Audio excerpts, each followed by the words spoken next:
Long before anything is spoken, before a name is exchanged, before a single word falls from the lips, lust is already speaking. It's in the eyes. The pause. The shift in body language. It's the most ancient dialect of the human experience, primal, electric, and wordless. Lust doesn't need language because lust is a language. It is the tension that coils between two people before touch, the spark that makes your skin alert, the whisper in the bloodstream that says, I want. But what, exactly, are we wanting? We often confuse lust with physicality, as if it lives only in skin and muscle and bone.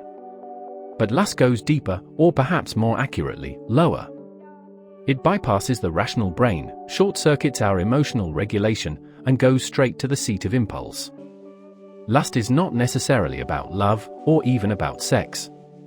Sometimes, lust is about validation, power, escape.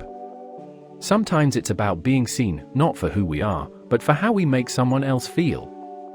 It's a mirror, and sometimes a mask. Where love whispers security, lust screams urgency. Love grows, stretches, and deepens, lust ignites, burns, and fades. Love asks questions like, how was your day? And what are your fears? Lust doesn't care about your fears. Lust wants your breath, your hands, your attention, your now. But here's the trap, we often mistake lust for love because of how intensely it makes us feel. Lust feels like something is happening. It's aliveness, condensed. So when you're lonely, or insecure, or grieving, lust can feel like rescue. And when that high drops, we don't just miss the person. We miss how we momentarily felt like we mattered.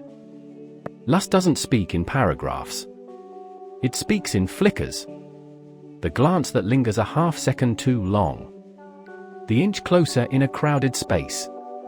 The way a voice lowers ever so slightly. It's subtle, but unmistakable. You don't need to be fluent to understand it, your body does the translation. This is why lust feels so powerful, it's not about logic or compatibility. It's about chemistry, proximity, timing. It's why two people can have nothing in common, yet feel magnetized to each other like stars collapsing into heat.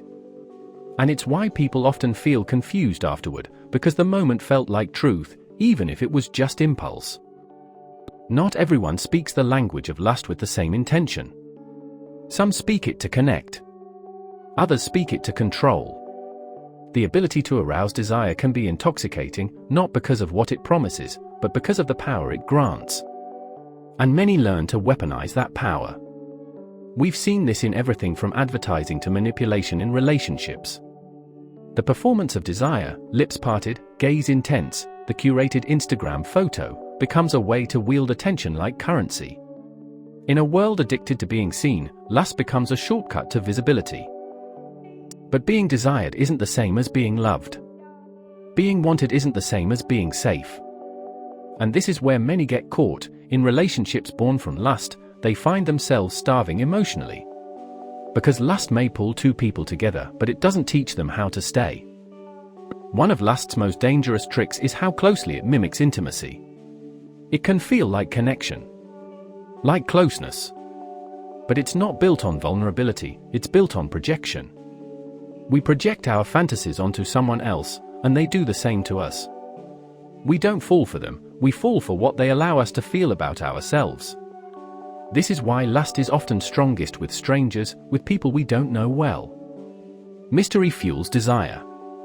Once familiarity sets in, once the mystery is peeled back, the fire fades, not because something is wrong, but because the illusion has been replaced with reality. And reality asks for more than chemistry. Psychologically, lust taps into our limbic system, the brain's emotional and reward center. When we experience lust, dopamine surges.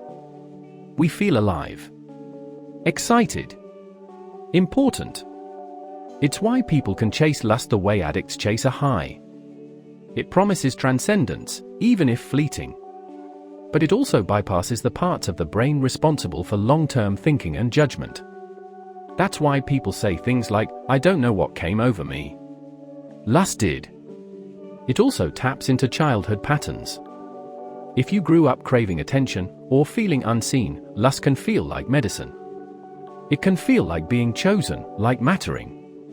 And so people return to lust again and again, not for the person, but for the feeling. For the momentary illusion of worth. Media has glamorized lust.